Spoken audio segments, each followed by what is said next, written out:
નમસ્કાર, પ્રણામ, સ્વાગત છે તમારું એક નવા વિડીયોમાં। મિત્રો, આપણી આજની કહાની ખૂબ જ જ્ઞાનવર્ધક અને સમજવા લાયક કહાની બનવાની છે। તો તમને વિનંતી છે કે આ કહાની અંત સુધી ધ્યાનથી સાંભળજો અને પસંદ આવે તો વિડીયોને લાઈક, શેર અને નવા હોય તો ચેનલને સબસ્ક્રાઇબ જરૂરથી કરજો। તો ચાલો શરૂ કરીએ આજની કહાની। મિત્રો, હોળીનો તહેવાર ભારતીય સંસ્કૃતિનો એક અમૂલ્ય ભાગ છે, જ્યાં દરેક ગલી અને ચોક રંગોથી તબતોડ હોય છે। દરેક ચહેરા પર સ્મિત હોય છે અને દરેક ઘરમાંથી હાસ્ય મજાકની વાતો સંભળાય છે।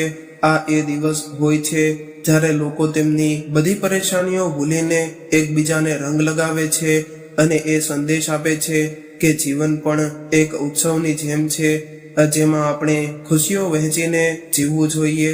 પરંતુ જ્યાં એક તરફ આ તહેવાર પ્રેમ અને સૌંદર્યનું પ્રતીક છે, ત્યાં બીજી તરફ કેટલાય લોકો આ દિવસનો ખોટો ફાયદો ઉઠાવીને પોતાની તાકાતનો દેખાડો કરે છે, પોતાના ભ્રષ્ટાચારને પ્રોત્સાહિત આપે છે અને પોતાના હોદ્દાનો દુરુપયોગ કરીને સામાન્ય લોકોને હેરાન કરવામાં પાછા નથી પડતા।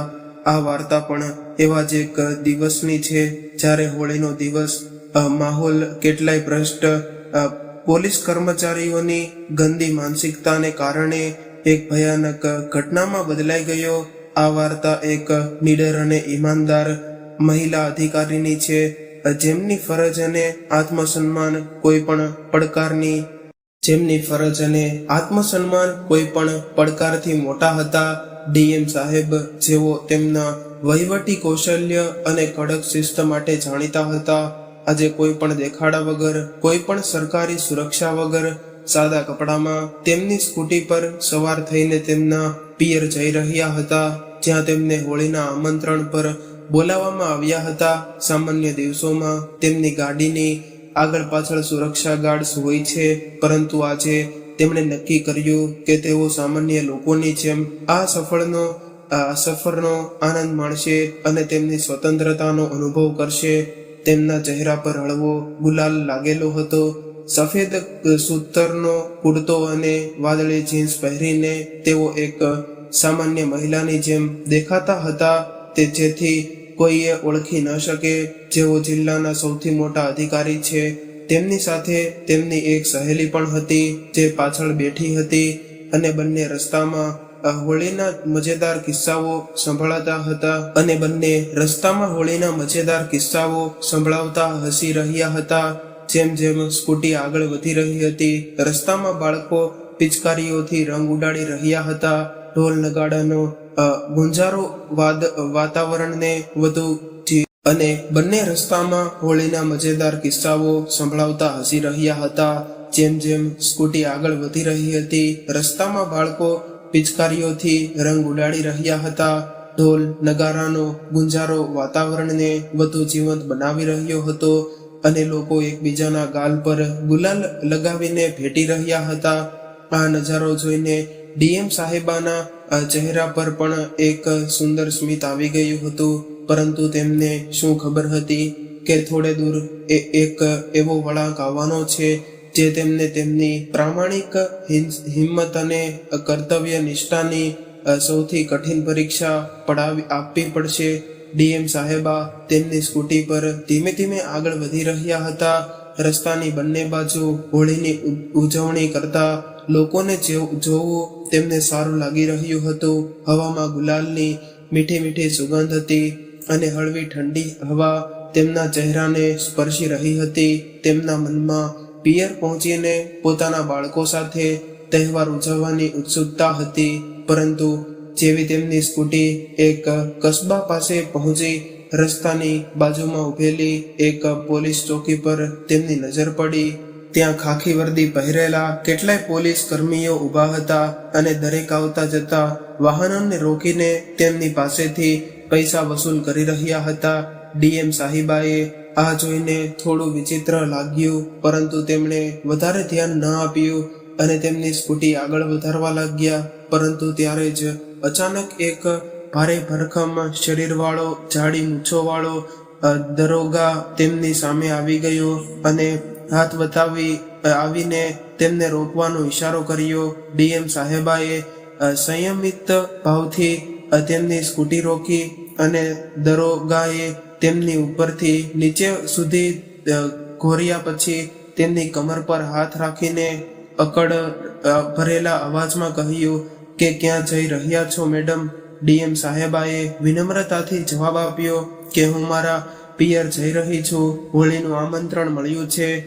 દરોગાએ હસતા હસતા તેમના સિપાહીઓ તરફ જોયું અને પછી ઘૂરતા ઘૂરતા બોલ્યા કે સારું, તો અમારો હોળી ટેક્સ આપ્યા વિના જતા રહેશો. આ સાંભળીને ડીએમ સાહેબાના કપાળ પર કરચરીઓ પડી ગઈ અને તેમણે તેમની સ્કૂટીની બ્રેક દબાવતા કહ્યું કે હોલી ટેક્સ આ શું હોય છે અને ક્યાં કાયદા હેઠળ લેવામાં આવી રહ્યો છે? દરોગા મોટેથી હસ્યા અને બોલ્યા કે કાયદો તો અમે બનાવીએ છીએ મેડમ. અહીંથી જે પણ ગાડી પસાર થાય છે તેમણે અમારા માટે હોળીનો ટેક્સ આપવો પડે છે, નહીં તો ગાડી અહીં ઊભી રહેશે. આ સાંભળીને ડીએમ સાહેબાએ સમજવામાં વાર ન લાગી કે આ એક ભ્રષ્ટ પોલીસ અધિકારી છે જે સામાન્ય લોકો પાસેથી બળજબરીથી પૈસા પડાવી રહ્યો છે. તેમણે સંયમ જાળવીને કહ્યું કે જો તમે કોઈ નિયમના ઉલ્લંઘનના આધારે રોક્યા હોય તો ચલણ કાપો, પરંતુ જો આ ગેરકાયદેસર વસૂલાત છે તો હું તેના ભાગ નહીં બનું. અને દરોગાનો ચહેરો ગુસ્સાથી લાલચોળ થઈ ગયો. તેણે ગુસ્સાથી સ્કૂટી તરફ ઇશારો કર્યો અને ચીસ પાડી, બહુ કાયદો જાણે છે ને, હમણાં જ બતાવું છું તને. તેણે સ્કૂટીની ચાવી ખેંચીને પોતાના હાથમાં રાખી લીધી અને પછી તેના સિપાહીઓને આદેશ આપ્યો કે આ બંનેને પોલીસ સ્ટેશનમાં લઈ જાઓ. જ્યાં સુધી આ પૈસા નહીં આપે ત્યાં સુધી તેમની સ્કૂટી નહીં મળે. ડીએમ સાહેબાની સહેલી ગભરાઈ ગઈ, પરંતુ ડીએમ સાહેબા હજુ પણ શાંત હતા. તેમણે ઊંડો શ્વાસ લીધો અને કડક અવાજમાં કહ્યું કે જો તમે આવું કર્યું તો તેના ગંભીર પરિણામો આવશે. પરંતુ દરોગાને હજુ પણ ખબર નહોતી કે તેણે કોની સાથે પંગો લીધો છે. તેણે હસતા હસતા પોતાના હાથમાં ગુલાલ લીધો અને બળજબરીથી ડીએમ સાહેબાના ચહેરા પર લગાવવાનો પ્રયાસ કર્યો. આ તહેવાર મનાવી રહ્યા છીએ મેડમ, ગભરાશો નહીં. રંગ લગાવવાનો અમારો પણ અધિકાર છે. પરંતુ જેવો તેનો હાથ આગળ વધ્યો, ડીએમ સાહેબાએ વીજળીની ઝડપે તેનો હાથ પકડી લીધો. એટલો જોરથી ઝટકો આવ્યો કે તે પાછળથી તરફ પડી ગયો અને એક ક્ષણ માટે ત્યાં સન્નાટો છવાઈ ગયો. દરોગા સ્તબ્ધ થઈ ગયો. તેના સાથી પોલીસ કર્મીઓ પણ આશ્ચર્યચકિત થઈ ગયા કે આ સામાન્ય દેખાતી મહિલા આટલી તાકાતવાન કેવી રીતે નીકળી. પરંતુ હવે મામલો ગંભીર થઈ ગયો હતો. દરોગા ગુસ્સામાં ઊભો થયો અને ગર્જના કરતા બોલ્યો કે હવે જોઉં છું કે તારો કાયદો તને એવી સજા આપીશ કે તું જીવનભર યાદ રાખીશ. પરંતુ તે કંઈ પણ કરી શકે તે પહેલા ડીએમ સાહેબે તેમનો ફોન કાઢ્યો અને એક નંબર ડાયલ કર્યો. તેમણે માત્ર એટલું જ કહ્યું, તરત જ મારું લોકેશન ટ્રેક કરો અને ફોર્સ મોકલો. દરોગા અને તેના સાથીઓ પહેલા તો હસવા લાગ્યા, પરંતુ થોડી જ મિનિટોમાં તેના ચહેરાની હસી ગાયબ થઈ ગઈ. અચાનક રસ્તા ઉપર પોલીસ જીપોના સાયરન ગુંજવા લાગ્યા. બ્લેક ફોર્ચ્યુનર, બોલેરો અને ઘણા પોલીસ વાહનો ઝડપથી ત્યાં આવીને ઊભા રહી ગયા અને એક પછી એક હથિયારધારી પોલીસ કર્મીઓ ગાડીમાંથી ઉતર્યા અને સીધા ડીએમ સાહેબા પાસે જઈને સલામ ઠોકી દીધી. દગોરા અને તેના ગુંડાઓ હવે સંપૂર્ણપણે ડરી ગયા હતા. તેમના પગ ધ્રુજવા લાગ્યા. ડીએમ સાહેબાએ તેમના ખિસ્સામાંથી તેમનું આઈ કાર્ડ કાઢ્યું અને હવામાં લટકાવતા કહ્યું કે હવે કહો અહીં કાયદો કોનો ચાલે છે. જેવી જ ડીએમ સાહેબાએ તેમનું આઈ કાર્ડ હવામાં લહેરાવ્યું, આખું વાતાવરણ એકદમ બદલાઈ ગયું. હમણાં સુધી જે દરોગા અટકળમાં હતો તેની આંખોમાંથી જાણે લોહી સુકાઈ ગયું હોય. તે સમજી નહોતો શકતો કે આ શું થઈ ગયું. હમણાં થોડી સેકન્ડ પહેલા જે મહિલાને તે એક સામાન્ય નાગરિક સમજીને તેની સાથે બદતમીજી કરી રહ્યો હતો તે જ મહિલા જિલ્લાની સૌથી મોટી અધિકારી નીકળી. તેણે એક ક્ષણ માટે તેના પરસેવાની ભીના ચહેરાને રૂમાલથી લૂછ્યો અને આમ તેમ જોવા લાગ્યો. પરંતુ હવે ખૂબ મોડું થઈ ગયું હતું. જેવી જ પોલીસના હથિયારધારી જવાનોએ તેને ચારે બાજુથી ઘેરી લીધો, તેની આખું શરીર ધ્રુજવા લાગ્યું. તેણે ગભરાતા એ કોન્સ્ટેબલ તરફ જોયું અને ધીમેથી કહ્યું કે અરે ભાઈ, જલ્દીથી સાહેબને ફોન લગાવો, કહો કે મામલો ગડબડ થઈ ગયો છે. પરંતુ તેના અવાજમાં હવે તે દમ નહોતો કે જે થોડી મિનિટો પહેલા હતો.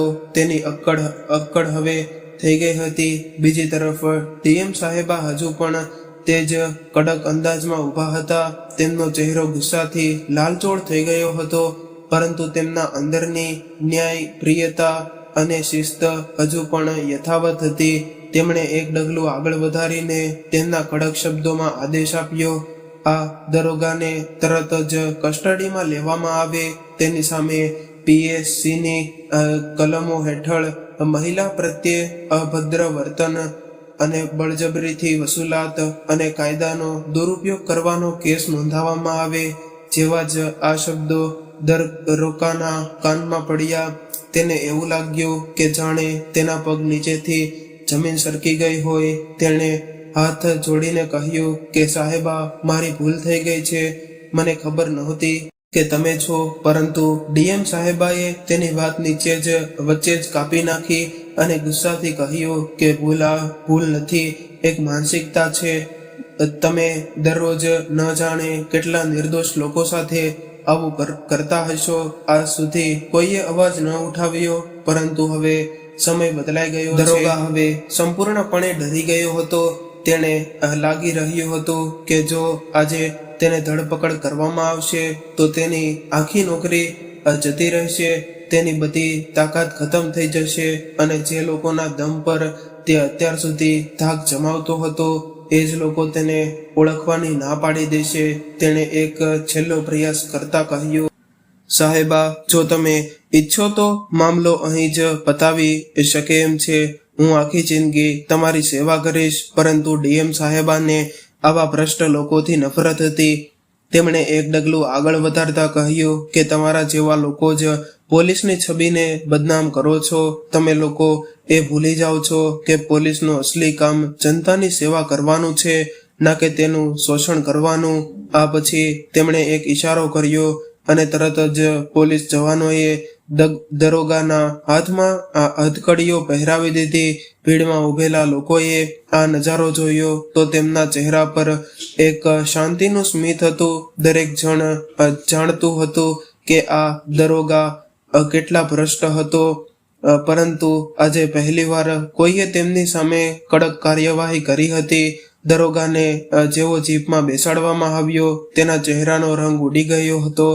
તે વારંવાર તેના ફોન પર કોઈને કોલ કરવાનો પ્રયાસ કરી રહ્યો હતો, પરંતુ કદાચ તેના નસીબે હવે તેનો સાથ છોડી દીધો હતો. ત્યારે જ એક કોન્સ્ટેબલે ફોન ઝૂંટવી લેતા કહ્યું કે હવે તારો ફોન નહીં, હવે તારી સાથે જેલમાં વાત થશે. અને આ કહેતા જ તેણે દરોગાને ધક્કો મારીને જીપની અંદર બેસાડી દીધો.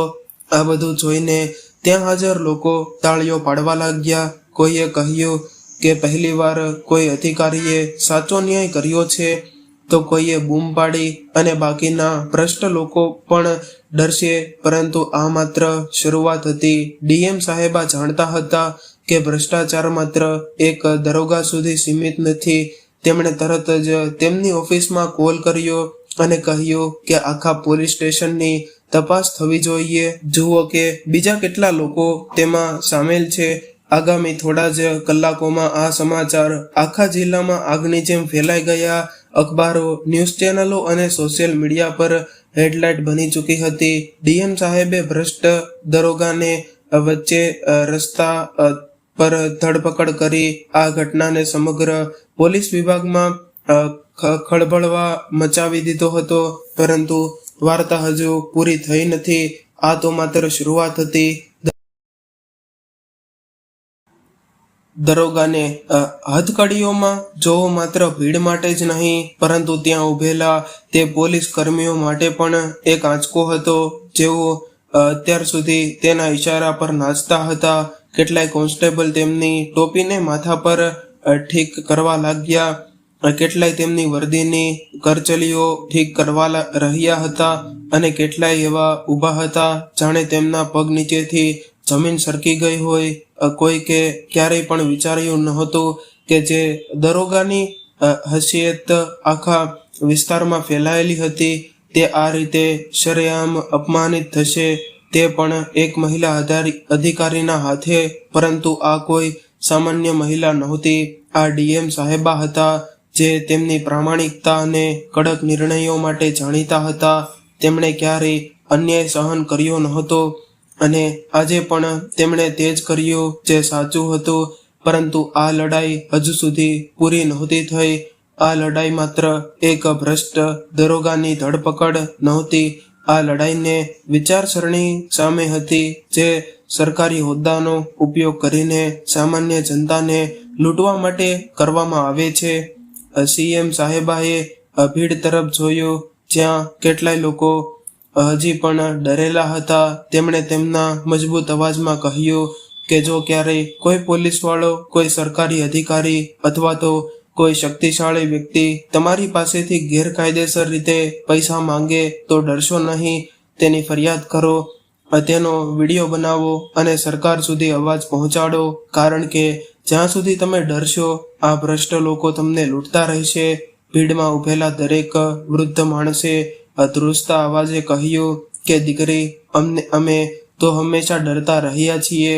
અમને હંમેશા એ જ શીખવવામાં આવ્યું છે કે પોલીસ સામે ઉલઝવું નહીં, નહીંતર ઉલટું અમારા પર જ કેસ નોંધવામાં આવશે.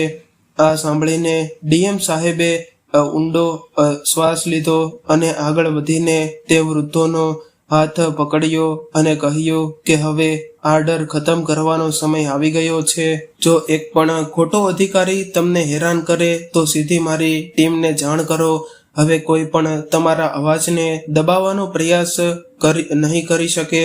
પરંતુ ત્યારે પાસે ઉભેલા એક કોન્સ્ટેબલે ધીમેથી તેના સાથીના કાનમાં ગણગણ્યું કે આ મામલો તો બહુ મોટો થઈ ગયો છે. જો સાહેબની ઉપર પહોંચ હશે તો જ આ બધું આપણે ભોગવવું પડશે. આ સાંભળીને તેનો સાથી કોન્સ્ટેબલ ધીમેથી બબડ્યો, હવે ચૂપ રહે. આ અધિકારી બીજે છે, એ આપણા જેવા લોકોને ફસાવશે નહીં, પરંતુ આપણને સુધારવાની તક આપશે. બીજી તરફ દરોગા હજુ પણ તેના ફોન પર કોઈ મોટા અધિકારીને કોલ કરવાનો પ્રયાસ કરી રહ્યો હતો, પરંતુ તેના ફોનની બેટરી ખતમ થઈ ગઈ હતી. તે ગભરાઈ ગયો હતો કે અત્યાર સુધી જે માણસ લોકોના ઘરોમાં ઘૂસીને ધમકાવતો હતો, આજે તે પોતે દયાની ભીખ માંગી રહ્યો હતો. સાહેબા, એક તક આપી દો, મારાથી ભૂલ થઈ ગઈ છે. પરંતુ ડીએમ સાહેબાએ રોકાયા વિના કહ્યું કે તે ભૂલ નહીં, ગુનો કર્યો છે અને ગુનેગાર માટે કોઈ માફી નથી હોતી. તે પછી તેમને તેમના સુરક્ષા કર્મીઓને ઈશારો કર્યો અને તરત જ લઈને લોકમાં નાખ્યો અને તેનો આખો ઇતિહાસ તપાસો અને જુઓ કે તે બીજા કેટલા કેસમાં સામેલ છે. આ સાંભળતા જ દરોગાનો ચહેરો સફેદ થઈ ગયો. તેને ખબર હતી કે તેની રમત પૂરી થઈ ગઈ છે. હથકડીઓ પહેરાવીને પોલીસની ગાડીમાં બેસાડી દેવામાં આવ્યો. ભીડ હવે તાળીઓ પાડી રહી હતી. કેટલીક મહિલાઓ એકબીજા તરફ જોઈ રહી હતી, જાણે પહેલીવાર તેમને અહેસાસ થયો હોય કે મહિલાઓ પણ અન્યાય સામે અવાજ ઉઠાવી શકે છે. પરંતુ આ લડાઈ અહીં પૂરી નહોતી થઈ. ડીએમ સાહેબા હવે આ સમગ્ર ભ્રષ્ટાચારના મૂળ સુધી જવા માંગતા હતા. દરોગાને પોલીસની જીપમાં નાખતા જ ત્યાં ઉભેલી ભીડમાં હલચલ વધી ગઈ. કેટલાય લોકો હજી પણ આશ્ચર્યચકિત હતા કે આખરે એક મહિલા અધિકારીએ આવું પગલું કેવી રીતે ઉઠાવ્યું. સામાન્ય રીતે લોકો વિચારે છે કે ભ્રષ્ટાચારીઓને કોઈ સજા મળતી નથી, તેઓ કોઈને કોઈ રીતે બચી જાય છે. પરંતુ આજે પહેલીવાર લોકોએ જોયું હતું કે પ્રામાણિકતા અને કડકાઈથી ભ્રષ્ટાચારીઓને રોકી શકાય છે. ભીડમાં ઉભેલા કેટલાય વૃદ્ધ લોકો હજુ પણ એકબીજા સાથે ચર્ચા કરી રહ્યા હતા કે કદાચ આ બધું દેખાડો કરવા માટે થઈ રહ્યું છે, પરંતુ ત્યારે જ ડીએમ સાહેબાએ એક વધુ મોટું પગલું ઉઠાવ્યું. તેમણે તરત જ તેમની ઓફિસમાં ફોન લગાવીને આદેશ આપ્યો કે આ સમગ્ર પોલીસ ચોકીની તપાસ કરવામાં આવે. જાણો કે ગેરકાયદેસર વસૂલાતમાં બીજા કેટલા લોકો સામેલ છે. તેમનો આદેશ સાંભળતા જ ત્યાં ઉભેલા બાકીના પોલીસ કર્મચારીઓના ચહેરા સફેદ પડી ગયા અને ઘણા લોકો જેમણે અત્યાર સુધી દરોગાનું સમર્થન કર્યું હતું તેઓ હવે તેમની ગરદન ઝુકાવીને ઊભા રહી ગયા. કોઈની હિંમત નહોતી કે તેઓ ડીએમ સાહેબાની આંખોમાં આંખો નાખીને વાત કરી શકે, પરંતુ મામલો અહીં જ પૂરો નહોતો થયો. જેવી તપાસ ટીમ ચોકીની અંદર દાખલ થઈ, એક પછી એક ફાઇલો કાઢવામાં આવવા લાગી અને પોલીસ સ્ટેશનમાં તપાસ કરવા પર કેટલાય એવા દસ્તાવેજો મળ્યા જેનાથી સ્પષ્ટ થઈ ગયું કે અહીં મહિલાઓની ગેરકાયદેસર વસૂલાતની રકમ ચાલી રહી હતી, કે અહીં મહિનાઓથી ગેરકાયદેસર વસૂલાતની રમત ચાલી રહી હતી. દરેક તહેવારના સમયે આ દરોગા અને તેની ટીમ અલગ અલગ બહાના બનાવીને લોકો પાસેથી પૈસા પડાવતા હતા. માત્ર એટલું જ નહીં, ઘણા નિર્દોષ લોકો પર ખોટા કેસ બનાવીને તેમને ડરાવવામાં આવતા હતા અને પછી તેમની પાસેથી મોટી રકમ વસૂલવામાં આવતી હતી. જ્યારે આ ફાઇલો ડીએમ સાહેબા પાસે સામે લાવવામાં આવી ત્યારે તેમને એક એક દસ્તાવેજને ધ્યાનથી જોયું અને પછી કડક અવાજમાં કહ્યું કે આ માત્ર એક દરોગાની રમત નથી, તેની પાછળ આખું તંત્ર સામેલ છે. જ્યારથી આ પોલીસ ચોકી સીલ કરવામાં આવશે અને તમામ આરોપી પોલીસ કર્મીઓ વિરુદ્ધ તપાસ શરૂ કરવામાં આવશે. આ સાંભળતા જ ત્યાં ઉભેલા પોલીસ કર્મીઓમાં ખટપટાહટ મચી ગયો અને કેટલાક તો તરત જ ત્યાંથી ભાગવાની ફિરાકમાં હતા, પરંતુ ડીએમ સાહેબાની ટીમ સતર્ક હતી. તેમણે બધાને ત્યાં જ રોકી લીધા. આ પછી ડીએમ સાહેબાએ ભીડ તરફ જોયું અને કહ્યું કે આજથી આ વિસ્તારમાં કોઈ પણ વ્યક્તિ કારણ વગર ડરીને લાંચ નહીં આપે. આ પ્રશાસન જનતાની સેવા માટે છે, ન કે જનતાને લૂંટવા માટે. ત્યારે જ ભીડમાં ઉભેલી એક મહિલાએ ધીમેથી હાથ ઊંચો કર્યો અને કહ્યું કે મેડમ, હું કંઈક કહેવા માંગુ છું. ડીએમ સાહેબા તેમની તરફ ફર્યા અને કહ્યું કે ચોક્કસ કહો. તે મહિલાની આંખોમાં આંસુ હતા. તેણે ધ્રુસતા અવાજે કહ્યું કે આ દરોગાએ મારા દીકરાને ખોટા કેસમાં ફસાવીને મારી પાસેથી ₹50,000 લીધા હતા. મેં ઘણી કોશિશ કરી, પરંતુ કોઈ મારી વાત સાંભળવા તૈયાર નહોતું. આજે જો તમે તેને સજા ન આપી હોત તો કદાચ તે બીજા ઘણા લોકોનું જીવન બરબાદ કરી દેત. આ સાંભળતા જ ભીડમાં ઉભેલા લોકો પણ બોલવા લાગ્યા કે કોઈકે કહ્યું કે આ દરોગાએ તેમની પાસેથી પૈસા લઈને ખોટી રીતે ચલણ કાપ્યું હતું. તેમણે કહ્યું કે તે નિર્દોષ લોકોને માર મારીને પૈસા પડાવતો હતો. બધાની વાતો સાંભળીને ડીએમ સાહેબાએ ઊંડો શ્વાસ લીધો અને કહ્યું કે આજે હું તમારા બધાને એ વચન આપું છું કે આ દરોગા અને તેના જેવા બાકીના ભ્રષ્ટ પોલીસવાળા કાયદાથી બચી શકશે નહીં. હવે ન્યાય થશે. ત્યારે જ ડીએમ સાહેબાનો ફોન રણક્યો. ફોન પર જિલ્લાના એસપી હતા. તેમણે ગભરાયેલા અવાજે કહ્યું કે મેડમ, તમે જે કેસ ઉઠાવ્યો છે તે ખૂબ મોટો હોઈ શકે છે. દરોગા પણ ઘણા મોટા લોકોનો હાથ છે. આપણે તેને સંભાળીને આગળ વધવું પડશે. ડીએમ સાહેબાએ હસ્યા અને જવાબ આપ્યો કે જો કાયદાના રક્ષકો જ ડરી જશે તો સામાન્ય માણસને ન્યાય કોણ અપાવશે? હવે આ લડાઈ માત્ર એક ભ્રષ્ટ દરોગાની નહીં, પરંતુ સમગ્ર તંત્ર સામે છે. જે એસપી ની વાત સાંભળીને ડીએમ સાહેબા સમજી ગયા કે આ કેસ જેટલો દેખાય છે તેના કરતાં વધુ ઊંડો છે. ભ્રષ્ટાચાર ક્યારેય એકલો નથી ફેલાતો.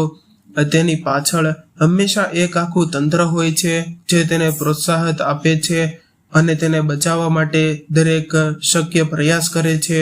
પરંતુ તેમને નક્કી કરી લીધું હતું કે હવે આ કેસને અહીં દબાવવા દેવાનો નથી. તેમણે ફોન પર એસપીને કહ્યું કે જો આ દરોગા પાછળ કોઈ અન્ય મોટો અધિકાર સામેલ છે તો તેની પણ તપાસ થશે. હું ઈચ્છું છું કે તેની તમામ કોલ ડિટેલ, બેંક ટ્રાન્ઝેક્શન અને જૂના કેસોની ફાઇલો તપાસવામાં આવે. એસપી થોડીવાર ચૂપ રહ્યા પછી બોલ્યા કે મેડમ, આ સરળ નહીં હોય. કેટલાય નેતાઓ પણ તેની સાથે જોડાયેલા હોઈ શકે છે. ડીએમ સાહેબાએ ઠંડા અવાજે કહ્યું, જો દોષિત હશે તો તેમને પણ સજા મળશે. કાયદો બધા માટે સમાન છે. ફોન મૂકતા જ તેમણે તેમના એક વિશ્વાસુ અધિકારીને બોલાવ્યા અને આદેશ આપ્યો કે તમામ પોલીસ સ્ટેશનોને એક નોટિસ મોકલવામાં આવે કે જો આ પ્રકારની ગેરકાયદેસર વસૂલાત કોઈ અન્ય ચોકી પર જોવા મળશે તો ત્યાં અન્ય અધિકારીઓને પણ સસ્પેન્ડ કરવામાં આવશે. તેના આદેશ સાંભળીને પાસે ઉભેલા પોલીસ અધિકારીઓ પણ એકબીજા તરફ જોવા લાગ્યા. દરેક જણ જાણતું હતું કે ડીએમ સાહેબા જે કહે છે તે કરે બતાવે છે. આ સમાચાર હવે મીડિયા સુધી પણ પહોંચી ચૂક્યા હતા. ન્યૂઝ ચેનલો પર આ હેડલાઇન ચાલવા લાગી હતી કે ડીએમ સાહેબાએ વચ્ચે રસ્તા પર દરોગાની ધરપકડ કરી અને પોલીસ વિભાગમાં ખળભળાટ મચી ગયો. ત્યારે જ એક નવો વળાંક આવ્યો. ડીએમ સાહેબા પાસે એક અજાણ્યા નંબર પરથી કોલ આવ્યો. જ્યારે તેમણે ફોન ઉપાડ્યો તો બીજા તરફથી એક ભારે અવાજ આવ્યો કે મેડમ, વધુ પ્રામાણિકતા બતાવવાની જરૂર નથી. દરોગાને છોડી દો, નહીં તો પરિણામ ખરાબ આવશે. ડીએમ સાહેબાના ચહેરા પર હળવું સ્મિત આવ્યું. તેમણે ઠંડા અવાજે કહ્યું કે ધમકીઓ મને ડરાવતી નથી.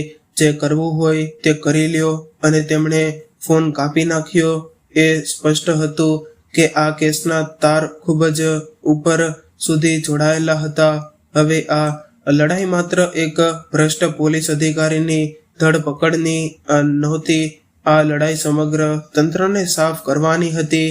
ડીએમ સાહેબાએ નક્કી કરી લીધું હતું કે તેઓ કોઈ પણ કિંમતે આ કેસને પૂરો થવા દેશે નહીં. તેમણે તેમની ઓફિસના આઈટી વિભાગને આદેશ આપ્યો કે દરોગાના તમામ ડિજિટલ રેકોર્ડ્સની તપાસ કરવામાં આવે.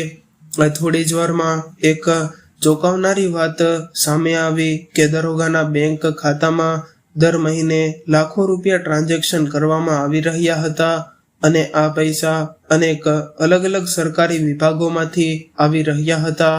એનો મતલબ એ હતો કે માત્ર એક પોલીસ ચોકીનો કેસ નહોતો, પરંતુ તેમાં અનેક ઉચ્ચ અધિકારીઓ અને રાજકારણીઓ સામેલ હતા. હવે મામલો વધુ ગંભીર થઈ ગયો હતો. ડીએમ સાહેબાને સમજવામાં વાર ન લાગી. રાજ્યમાં ફેલાયેલું ભ્રષ્ટાચાર જાડું હતું. તેમણે તરત જ મુખ્યમંત્રી કાર્યાલયને આ સમગ્ર કેસનો રિપોર્ટ મોકલ્યો અને માંગ કરી કે તેના પર તાત્કાલિક કાર્યવાહી કરવામાં આવે. પરંતુ જેવો જ આ રિપોર્ટ સરકાર સુધી પહોંચ્યો, રાજનીતિમાં ભૂકંપ આવી ગયો. ઘણા મોટા નેતાઓએ પોલીસ વિભાગ પર દબાણ બનાવવાનું શરૂ કરી દીધું કે આ કેસને દબાવી દેવામાં આવે. પરંતુ ડીએમ સાહેબા આ સુગનારા માના ન હતા. તેમણે તેમના સરકારી નિવાસની સુરક્ષા વધારી દીધી અને તેમની ટીમને એલર્ટ કરી દીધી કે હવે માત્ર એક વહીવટી કાર્યવાહી નહોતી રહી, પરંતુ એક ન્યાયની લડાઈ બની ગઈ હતી. હવે એ જોવાનું હતું કે સત્યની જીત થશે કે સત્તાનું દબાણ.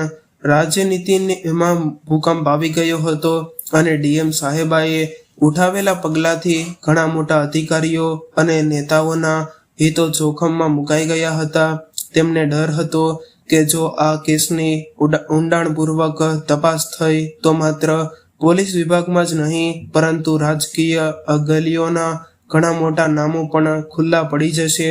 અત્યાર સુધીની સિસ્ટમ એ જ હતી કે જો કોઈ પણ પ્રામાણિક અધિકારી નિયમોનું પાલન કરવાનો પ્રયાસ કરે તો કે કાં તો ટ્રાન્સફર કરી દેવામાં આવે અથવા તો કોઈ મોટા કેસમાં ફસાવી દેવામાં આવે. પરંતુ આ વખતે મામલો અલગ જ હતો. ડીએમ સાહેબા માત્ર પ્રામાણિક જ નહોતા, પરંતુ ડર્યા વિના સિસ્ટમ સામે ઊભા હતા. તેમની કડક કાર્યશૈલી અને ન્યાયપ્રિયતાથી સામાન્ય જનતામાં તેમની છબી પહેલેથી જ મજબૂત હતી. લોકો તેમને એક એવા અધિકારી તરીકે જોવા લાગ્યા હતા જે ખરેખર બદલાવ લાવવાની હિંમત રાખે છે. જેમ જેમ તપાસ આગળ વધી, એક પછી એક મોટા ખુલાસા થવા લાગ્યા. પોલીસ વિભાગના ઘણા અધિકારીઓ, રાજકારણીઓના નજીકના લોકો અને કેટલાય પ્રભાવશાળી વેપારીઓ આ ભ્રષ્ટાચારમાં સડવાયેલા જોવા મળ્યા. આ એક એવું નેટવર્ક હતું જ્યાં દરેક જણ કોઈને કોઈ રીતે પૈસા બનાવી રહ્યા હતા. સામાન્ય જનતા પાસેથી ખોટા ચલણના નામે, વેપારીઓ પાસેથી ગેરકાયદેસર સુરક્ષાના નામે, અને અહીં સુધી કે સરકારી કોન્ટ્રાક્ટમાં પણ લાંચખોરીની આ રમત ચાલી રહી હતી. પરંતુ હવે જ્યારે આ બધું ઉજાગર થઈ રહ્યું હતું ત્યારે મોટા લોકોના ખળભળાટ મચી ગયો. ત્યારે એક વધુ મોટી ઘટના ઘટી કે ડીએમ સાહેબાને અડધી રાત્રે એક અનામી નંબર પરથી કોલ આવ્યો. ફોન ઉપાડતા જ બીજી તરફથી ધીમો પરંતુ ઠંડો અવાજ આવ્યો. તમે બહુ આગળ વધી રહ્યા છો મેડમ. તમારે સરકારમાં ટકવું છે કે નહીં તે તમારા પર નિર્ભીત છે. આ કેસને અહીં જ પૂરો કરી દો, નહીં તો પરિણામ ખૂબ જ ખરાબ આવશે. ડીએમ સાહેબાએ જરા પણ ગભરાયા વિના જવાબ આપ્યો કે કરવું હોય તે કરી લ્યો, પરંતુ હવે આ કેસ રોકાશે નહીં. તેમણે તરત જ તેના સુરક્ષા અધિકારીઓને સતર્ક કરી દીધા અને આ ધમકીની જાણકારી મુખ્યમંત્રી કાર્યાલયને પણ મોકલી દીધી. પરંતુ અસલી ધમાકો ત્યારે થયો જ્યારે મીડિયામાં આ સમાચાર લીક થઈ ગયા કે એક વરિષ્ઠ આઈએએસ અધિકારીને કેસ બદલાવવા માટે ધમકી આપવામાં આવી રહી છે. હવે આ કેસ સંપૂર્ણપણે જાહેર ડોમેનમાં આવી ગયો હતો.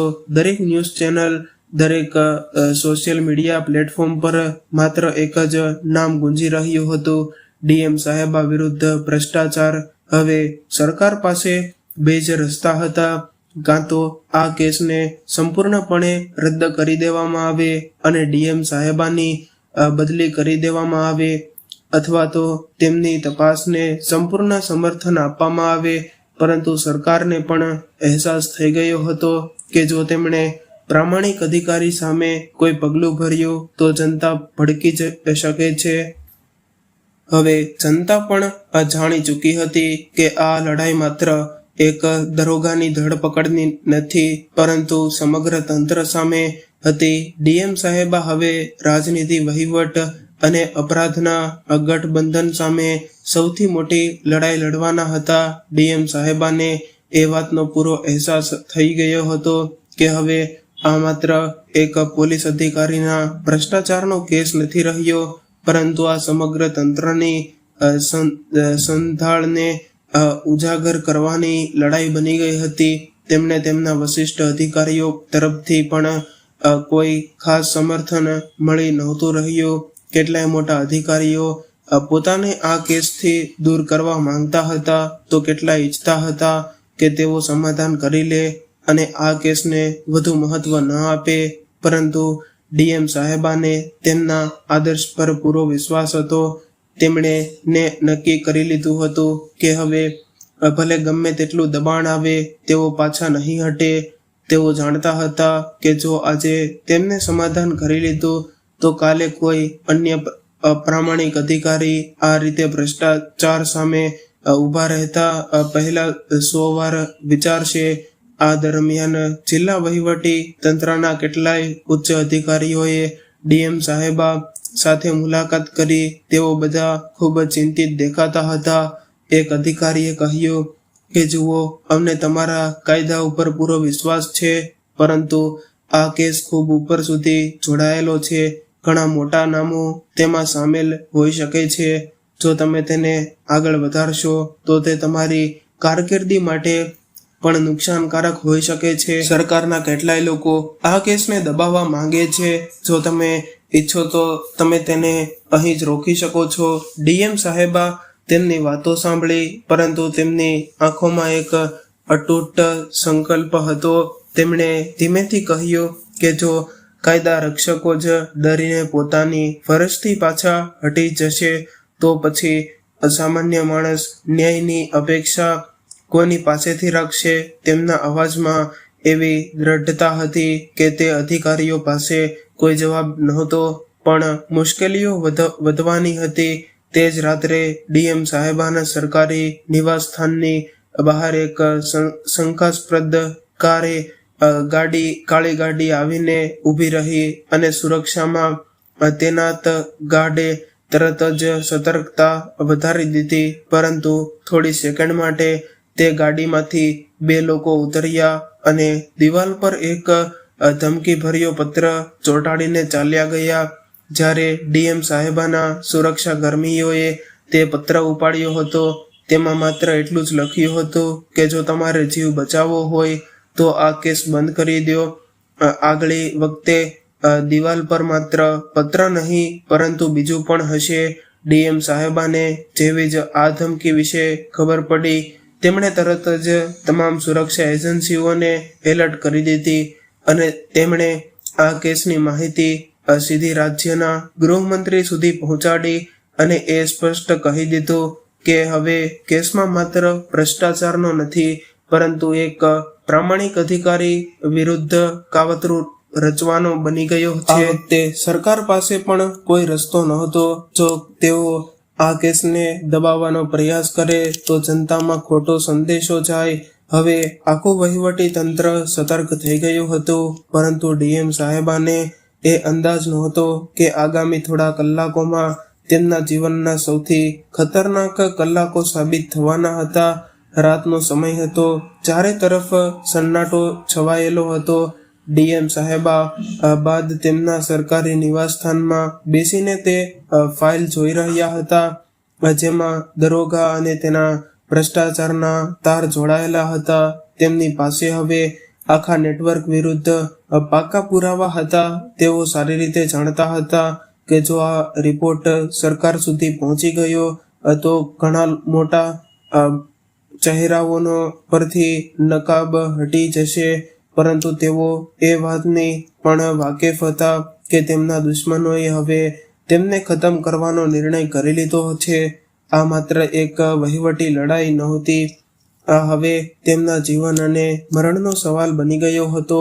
ત્યારે જ રાત્રે લગભગ 2 વાગ્યે એક જોરદાર ધમાકાના અવાજથી આખો વિસ્તાર ગુંજી ઉઠ્યો. જિલ્લા મેજિસ્ટ્રેટ ડીએમ સાહેબના સરકાર વિરુદ્ધ અવાજથી ખળભળાટ મચી ગયો. તેમની સુરક્ષામાં તેના ગાર્ડ્સ તરત જ સતર્ક થઈ ગયા. જ્યારે બહાર જઈને જોવામાં આવ્યું ત્યારે મુખ્ય દરવાજા પાસે એક જોરદાર ધડાકો થયો હતો. આ સીધો સંદેશ હતો કે ચૂપ રહો, નહીં તો આગલો ધડાકો ઘરની અંદર થશે. ડીએમ સાહેબાને તરત જ પોલીસ અધિકારી એસપીનો ફોન આવ્યો. મેડમ, આ મામલો ઘણો આગળ વધી ગયો છે. આ માત્ર ભ્રષ્ટાચારીઓને બચાવવાનો પ્રયાસ નથી, પરંતુ તમને ખતમ કરવાનું કાવતરું બની ગયું છે. અમારે તમારી સુરક્ષા વધારવી પડશે. પરંતુ ડીએમ સાહેબાને રોકવું હવે અશક્ય હતું. તેમણે ઠંડા સ્વરમાં કહ્યું કે જો ડરી જ જાત તો આ લડાઈ શરૂ શા માટે કરત. તે પછી તરત જ તેમણે એક ઉચ્ચ સ્તરીય બેઠક બોલાવી. તેમાં રાજ્યના ગૃહમંત્રી, એસપી અને અન્ય વરિષ્ઠ અધિકારીઓ હાજર હતા. તેમણે નિસંકોચ કહ્યું કે હવે ઘણું થઈ રહ્યું છે. હું ઈચ્છું છું કે આ સમગ્ર મામલો સીબીઆઈને સોંપવામાં આવે અને જેટલા પણ લોકો આ ભ્રષ્ટાચારમાં સામેલ છે તેમના પર બીજ જામીન પાત્ર વોરંટ કાઢવામાં આવે. તેમની આ વાત સાંભળીને આખો હોલ સ્તબ્ધ થઈ ગયો. કોઈ પણ અધિકારીએ આટલા ઉચ્ચ સ્તરના ભ્રષ્ટાચારને સામે લાવવાની હિંમત કરી નહોતી. પરંતુ હવે ડીએમ સાહેબા સંપૂર્ણપણે આરવારની લડાઈ માટે તૈયાર હતા. પરંતુ તેમની સામે સૌથી મોટો પડકાર આવવાનો હતો. રાજકીય દબાણ, બાહુબળ અને કાવતરાનો એ સમયગાળો જેનાથી હવે તેમનું બચવું લગભગ અશક્ય હતું. ડીએમ સાહેબાને હવે એ વાતનો પૂરો અહેસાસ થઈ ગયો હતો કે તેમણે જે લોકો સામે મોરચો ખોલ્યો છે તેઓ કોઈ પણ હદ સુધી જઈ શકે છે. ધડાકાઓથી લઈને રાજકીય દબાણ સુધી હવે બધું જ તેમની વિરુદ્ધ થઈ ગયું હતું, પરંતુ તેઓ જાણતા હતા કે જો હવે તેઓ પાછા હટી જશે તો આ માત્ર તેમની હાર નહીં હોય, પરંતુ સત્યની હાર હશે. તેમણે તેમના વિશ્વાસપાત્ર અધિકારીઓની એક વિશેષ ટીમ બનાવી અને તેમને આદેશ આપ્યો કે આ સમગ્ર મામલાનો એક મજબૂત રિપોર્ટ તૈયાર કરવામાં આવે. આ રિપોર્ટ માત્ર મુખ્યમંત્રી કાર્યાલય સુધી જ જવાનો નહોતો, પરંતુ તેને સીધો વડાપ્રધાન કાર્યાલય અને સુપ્રીમ કોર્ટ સુધી મોકલવાનો પણ નિર્ણય લેવામાં આવ્યો. પરંતુ ત્યારે જ એક બીજી મોટી રમત રમાઈ. બીજી સવારે જ્યારે તેઓ તેમની ઓફિસે પહોંચ્યા ત્યારે તેમણે સમાચાર મળ્યા કે સરકારે અચાનક તેમનું બદલી ઓર્ડર બહાર પાડ્યું છે. આ એવો આંચકો હતો જેનો અંદાજ ખુદ ડીએમ સાહેબાને પણ નહોતો. એ સ્પષ્ટ હતું કે ભ્રષ્ટ તંત્ર તેમને આ જિલ્લામાંથી દૂર કરવા માંગતું હતું, જેથી આ કેસને હંમેશ માટે દફનાવી શકાય. પરંતુ ડીએમ સાહેબાએ હાર માનવાનો ઇનકાર કર્યો અને તેમણે તરત જ એક પ્રેસ કોન્ફરન્સ બોલાવીને કેમેરા સામે આવતા જ તેમણે કોઈ પણ ડર વગર કહ્યું કે જો સાચું બોલવાની સજા બદલી છે તો મને આ સજા મંજૂર છે, પરંતુ આ લડાઈ અહીં પૂરી નથી થઈ. મેં જેટલા પણ પુરાવા એકઠા કર્યા છે તે હવે માત્ર મારી ફાઇલોમાં નથી, પરંતુ મીડિયા અને તપાસ એજન્સીઓમાં સુધી પણ પહોંચી ગયા છે. જો મને હટાવવામાં પણ આવી તો પણ સત્ય સામે આવશે.